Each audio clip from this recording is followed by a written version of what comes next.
Hey guys, welcome back to my channel. My name is Sam and today we are doing my September unboxing. Wow!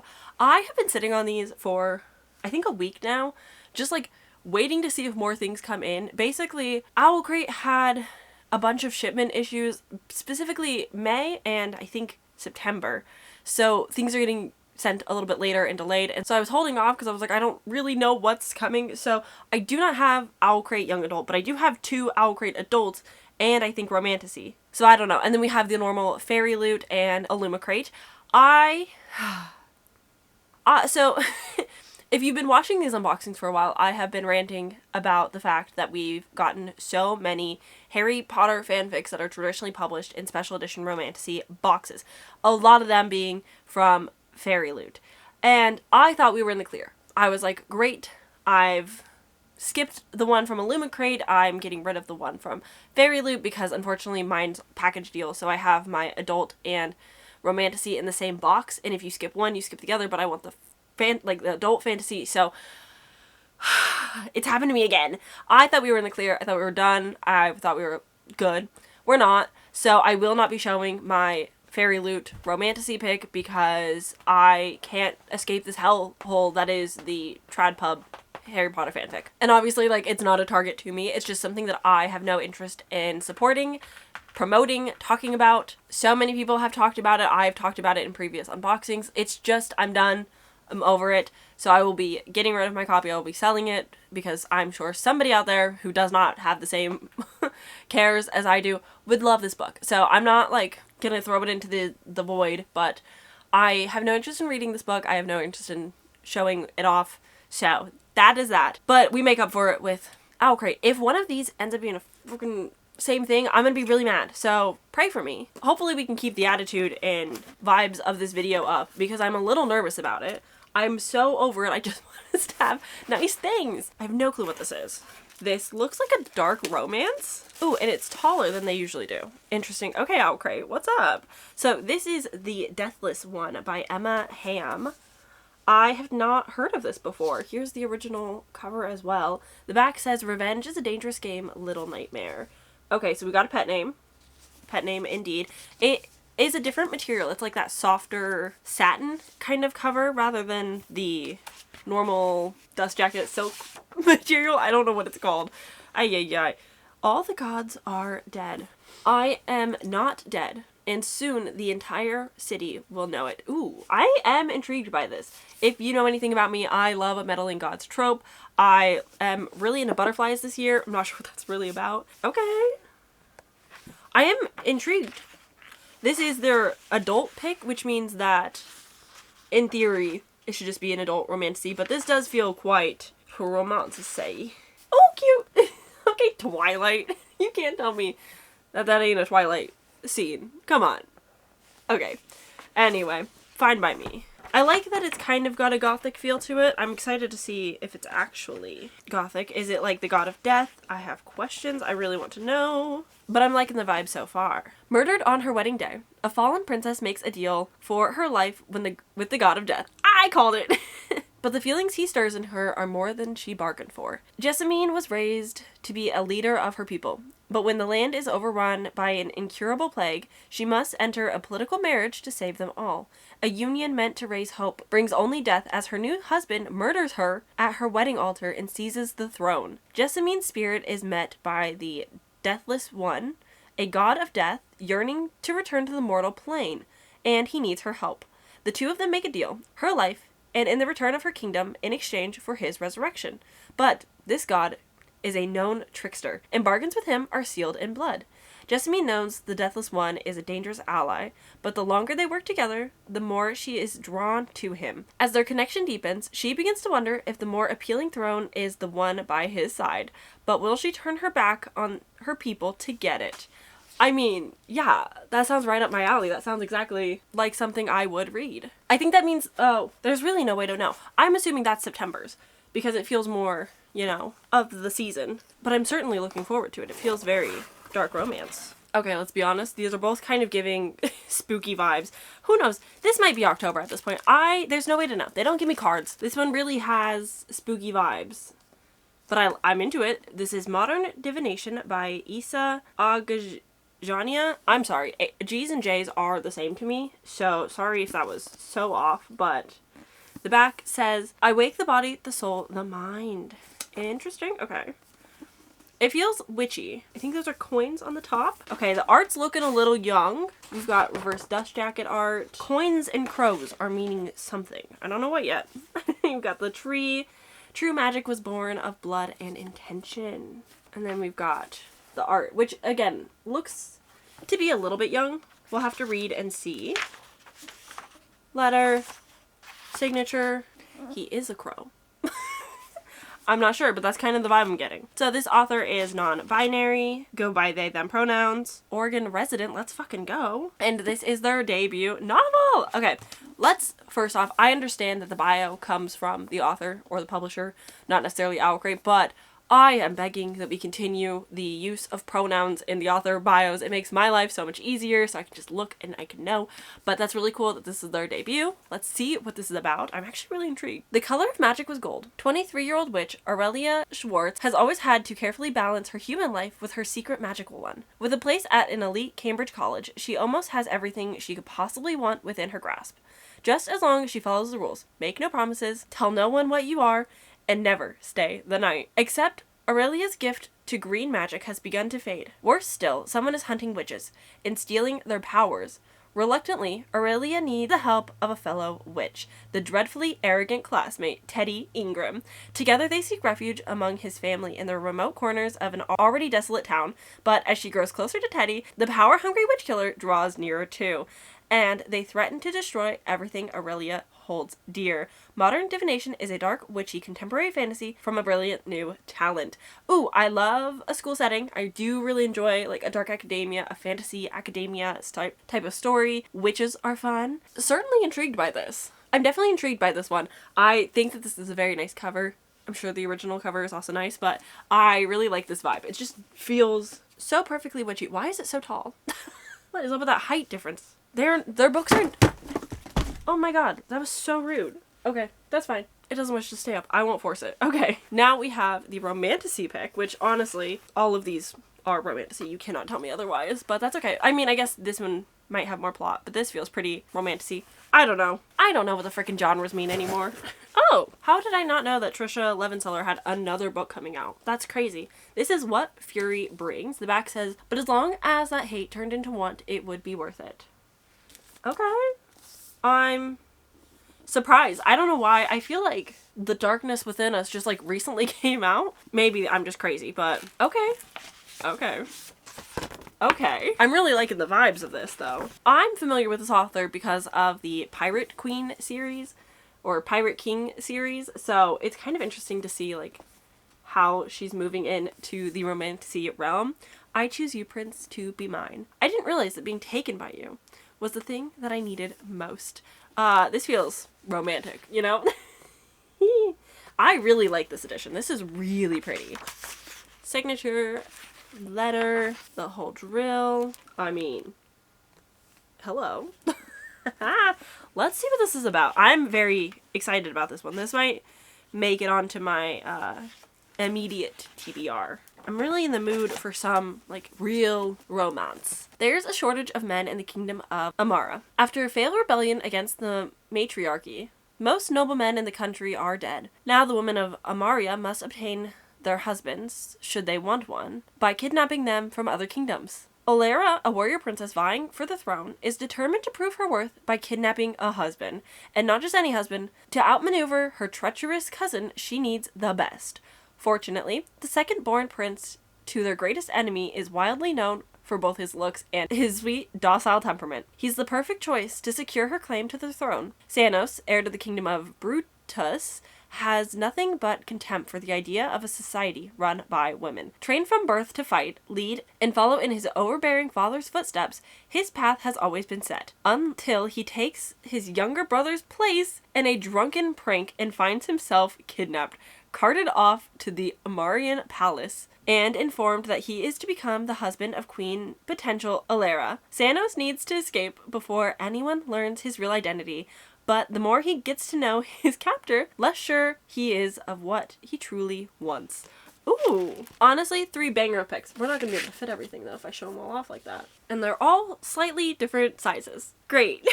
So in here is the book that shan't be named, but we do have the romance. Oh, this is the romance. That's crazy. This is oh, no. Fuck me. No, it's fine. It's fine. I'm fine. So this is the romantasy pick. And that's the fantasy adult pick. Okay, I don't make the rules. I didn't realize that this was getting traditionally published. So if I'm not mistaken, this is Metal Slinger, which is the romantasy pick that TikTok sensation, you know, whatever, blah, blah, blah. I'm very familiar with this book and the plot of this book because I actually watched Carrie Can Read's video where she goes through the entire plot of Metal Slinger. And if this is the book that I think it is, based off like this looks pretty reminiscent of the original cover. Okay, will I read this? I don't know. Will it maybe be better now that it's potentially traditionally published? This looks like it could be with a publisher. It's a pretty book, don't get me wrong. I don't know who VG is. It doesn't look like this is associated with a larger, maybe Hachette? I can't tell. Interesting. Okay, well, I guess I have this now.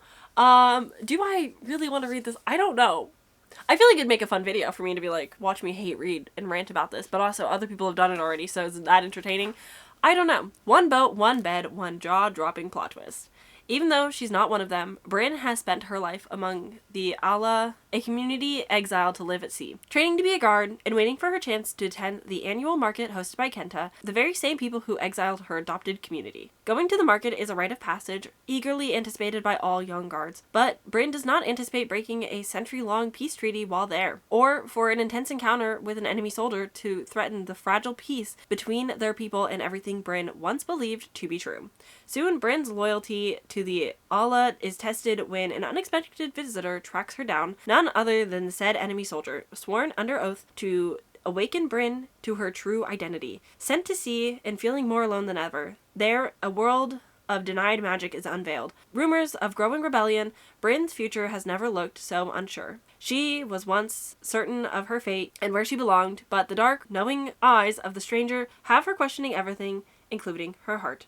Metal Slinger is the first book in a romantasy duology from the global book talk sensation Rachel Schneider. Full of seafaring adventures, knife fights, witty banter, and slow burn tension, discover why readers everywhere are calling Metal Slinger the book with the plot twist that broke the internet. I think that if we are going to, you know, jump on this romantasy craze and book boxes are going to be giving us a lot of romantasy, I would like them to not pick up all of the really overhyped TikTok books, not because they're necessarily like bad, not because they don't deserve their flowers, they shouldn't have special editions, mostly because I just think that there's enough attention and hype around them. If they want to do these, they should just offer special editions in their store. That's something they do often. Keep giving us the book picks that are a little bit underrated, under-talked about, new, something fresh, not something that's been out for over a year maybe, and has already had so many sensations and conversations. Like, it existed. We already knew this. I don't need a special edition as if it's brand new. I want something fresh. So, it's a bit of a bummer, especially because, like, I'm already mad about the fantasy pick. You know? That's how I feel. So, let's look at the busted young adult. Let's get some nice goodies. Let's try to relax and have just a nice last 2 picks. Please. Yay. Fairyloot. Kind of disappointing me lately. Okay, first thing we have is a dishwasher safe microwave wash. Oh my god, microwave safe, dishwasher safe. Packaging is by Blanca Design. Designed by @Janie Philly. A Court of Mist and Fury Starfall mug. I love a mug. Oh, she's so different from what we normally get. Why so small? Anyway, here's our new character mug. It's cute. I don't have any, like, you know, major issues with this. It's just a mug. A very small handled mug. I'm more of like, I want to get cozy with my cups. Not my favorite, but that's okay. I'll probably end up putting this on my Sarah Jane Maas shelf where I don't actually have many of her books at all. I'll probably put bookmarks or something in this just because I don't see myself drinking out of it really. The next thing is a Once Upon a Broken Heart tea light holder designed by @Blanca Designs. Oh, cute. Last time I got one of these, I lost one of the pieces for a very long time. So I will try not to do that again. I think these are really cute. I have one up there, which is Howl's Moving Castle. This one is a little bit more my vibe. So it seems that we have little arrows, little foxes. I haven't read Once Upon a Broken Heart. Somehow, I know. For whatever reason, a series that I enjoy, Caraval, one of my favorite books, it's literally right there. Love it so desperately much. Refuse to finish the series, like I just have not read finale still, and therefore have not continued with the companion series. It took me a hot second, but here we have it. Basically, you put a little tea light in there, and then when it is lit, it dances, and it's very pretty. And I'm gonna try, oh so carefully leave it there. Next thing, we have a One Dark Window tarot album. Guys, you're feeding me. I take back what I said earlier. I am a really big fan of the tarot cards that we get from fairyloot. I think that they're just very fun and a nice way to show us character art, which I think helps like visualize what's going on. I love One Dark Window so much, and it is the perfect little album for the tarot cards because, I mean, it's all about tarot magic. This is so cool. And then we have the altar, the twin altars. Oh my god. This is my favorite thing ever. This is hands down one of my favorite items. I cannot wait to load in all of my tarots. I have them right now just like in a pouch that they gave us once. So this I think is significantly better. I cannot wait. Yay! Okay, finally, I found the spoiler card. This theme is A Midnight Promise. The tarot album is designed by @_Saint And of course, speaking of the tarot cards, I figured we would just skip ahead to them. So these were designed by @Avondale Art, and these feature Yinning as the lover's card and Jin and Prince Zixin, I'm so sorry, as the chariot card. And these are characters from Never Ever After by Sue Lynn Tan. How does she have another book? I swear we just got one from her. I'm going crazy. So we have overlays, which were designed by @CYT_draws, and then the book. So let's look at the book first. So here we have, she's so pretty, the pastels, oh, the way that matches, how gorgeous. I did not realize that we would be getting another release. Book boxes sure love the same authors, and that's not like a bad thing necessarily. It's just interesting to notice like which authors are always getting some kind of special edition. I think this is my third, because I got Immortal, and I got Daughter of the Moon Goddess. So that's 3 out of what, 4 or 5? So it is interesting, but they are always gorgeous books. This one's a little bit shorter than some of the other works, which is nice.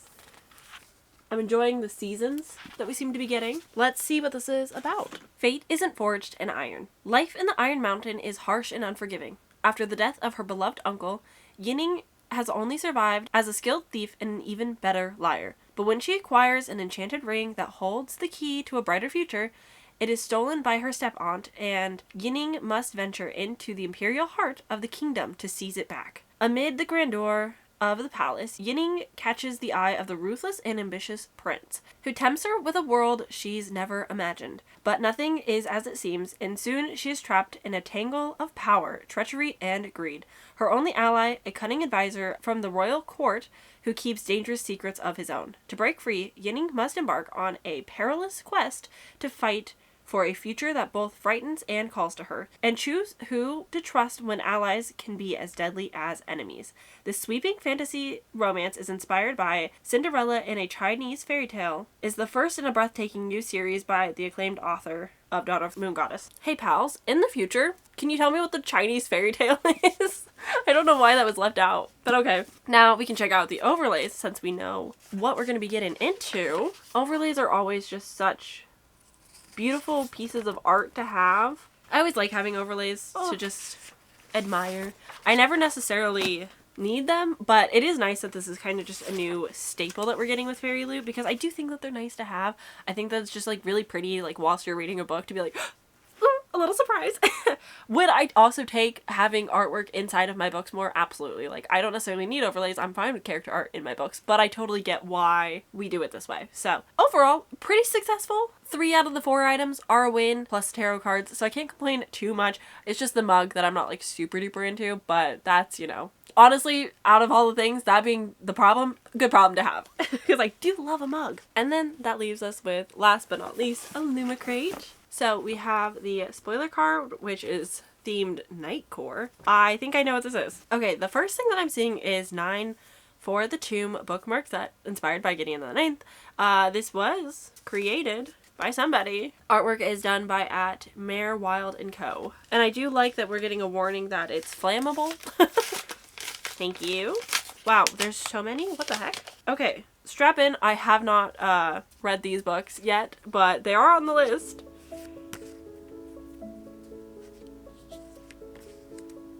Y'all don't even know what you're about to get into.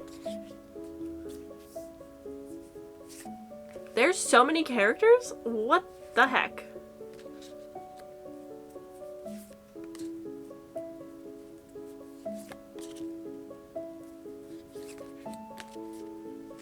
You think that was it? No. Why are there so many characters? I'm baffled. My face this whole time has just been... This is crazy. They're all so pretty.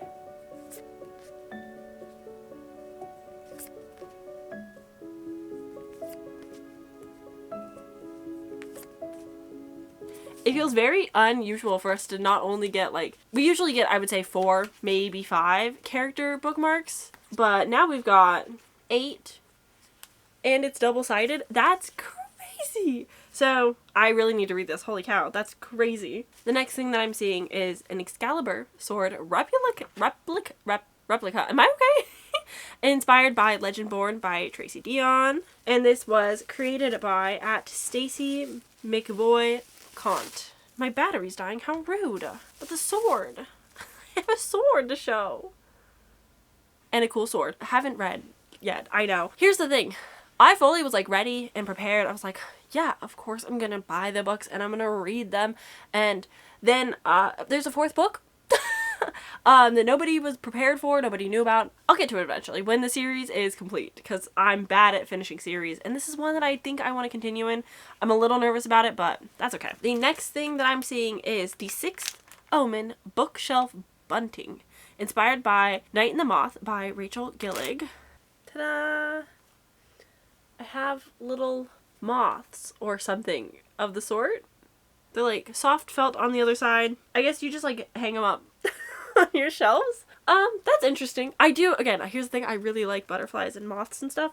Would my cats have a freaking heyday with those? Maybe. Let's consult the guide. So this artwork was done by @SwanBones. I don't know if I have a use for these at this moment, but maybe within a year or so I will have moved some things around, maybe got new shelves. We're not sure what's going on yet, but I do think that at some point I will have a nice spot for some of my, I'm thinking like Dark Academia, Extreme, like Overload. I think butterflies might work for that. But who knows? I might also just like stick them on my shelves in the living room. So the next thing that I'm seeing is the Lioness Rampant cosmetic bag, inspired by the song of the Lioness Quartet. And this was designed by @Velu Moth. It's just a little cosmetic bag.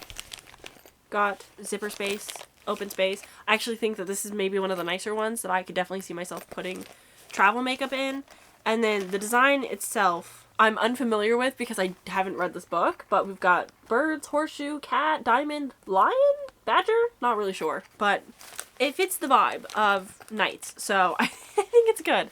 Okay, I think now we can get to the book, which I've actually already read. I've recently finished it. I will have opinions that I can give you like a mini review. I guess brief overview of this book is I had exclusively listened to the audiobook without physically reading along, and I was a little bit lost with some of the characters. It's a bit longer of a fantasy, so I was struggling with keeping everything straight in my mind. I was a little bit confused on stuff. I do think it might have been user error, not necessarily the fault of this book. I believe this is a debut. It's the first book in a trilogy, so I will be picking up the rest of the series when I think it's complete, unless there's super insane hype and buzz around the second book. I think I will wait until the trilogy is complete, and then I will do like a full series read, just so that it's fresh in my mind and I'm not forgetting stuff. But this is The Second Death of Locke. Evaporated or submerged, it didn't matter. Locke vanished that day. and no trace of it had been seen since. No bodies, no debris, no survivors. Just a blank span of sea in the Bay of Loch, with nothing remaining of the Obsidian Isle and its 1,000-year legacy of power. I don't know if I like this cover, actually. I think compared to the original, it's kind of an okay cover. I hate to say it. I kind of wish I had like a reverse dust jacket of the original, but here is the naked hardcover. It is nice. This is a friends to lovers romance. Definitely a lot more romance. I'm gonna read you guys the synopsis just so that I don't spoil anything, but I didn't ever fall head over heels in love with the characters or the world, and because of my own confusion for whatever reasons, probably because of the audiobook alone. Nice Scottish accent if you're into that, but I definitely think that this will be better upon a reread for me, but a lot of people are enjoying it, so don't take my word for it necessarily. Love, loyalty, sacrifice. Gray Flynn has dedicated her life to her mage, Kier. She will be his blade on the battlefield, his healer and protector. The deep well of raw power inside her is Kier's to use. Gray would do anything for Kier, be anything for him, if he would only ask. When a quest to protect the child of an enemy kingdom pulls them into the dangerous heart of the nation's war, Gray and Kier will need to decide what they are willing to sacrifice to protect their secret. For Gray is no ordinary magical well, but heir to the lost island of Loch, the root of all power. If she dies, all magic dies with her. The Second Death of Loch is devastatingly romantic epic fantasy about the undying bond between a knight and their mage, perfect for fans of Gideon the Ninth and the Six Deaths of the Saint.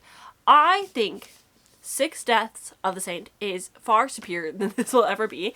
I think us getting a full-length novel of Six Deaths of the Saints terrifies me. We'll have to wait and see how that goes. I have not read Gideon the Ninth, but I'm not sure where the comparison comes from, because Gideon the Ninth is like space pirates, and this is just like medieval mage war knights. Nothing crazy though, so I'm not sure where the comparison really lies, but that's because I haven't read it. But this was okay. I don't think it's bad. I think a lot of people are going to like it.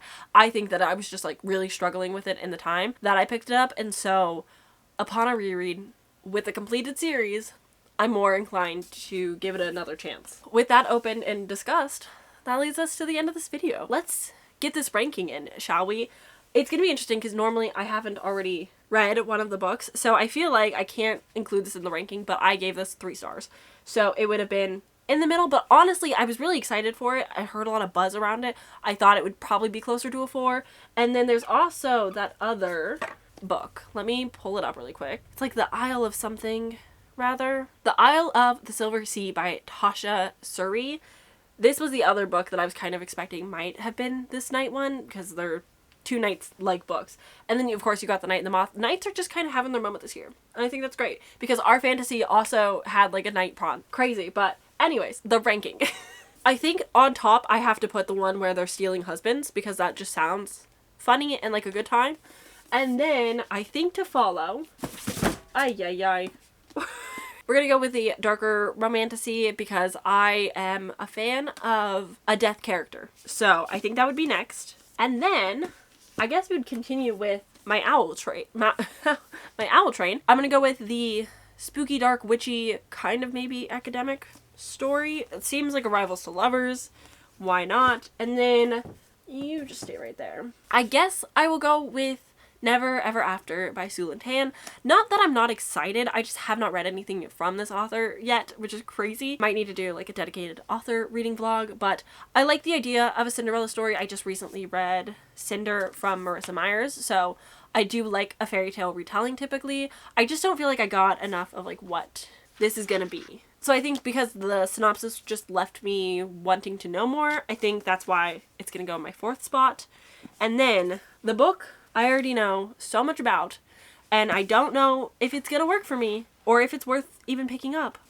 We're gonna go with Middle Singer at the bottom, because I'm just not sure. Should I read it? You tell me. Is it worth it? Should I do a reading vlog dedicated to it? I know there's gonna be probably some buzz around when the second book comes out, so maybe that will need to happen, but you let me know. This is my final ranking, and then obviously we had the Second Death of Loch, which I had already read. So honestly, it's not a bad stack. It's very romance heavy this month, which is, you know, fine for me, not fine for so many other readers. So that's always one thing to be, you know, aware of.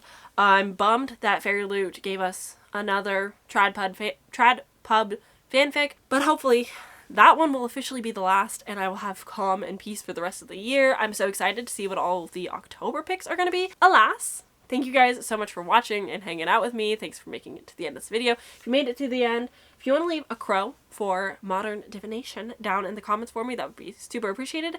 And I will see you guys tomorrow for my next video. Bye!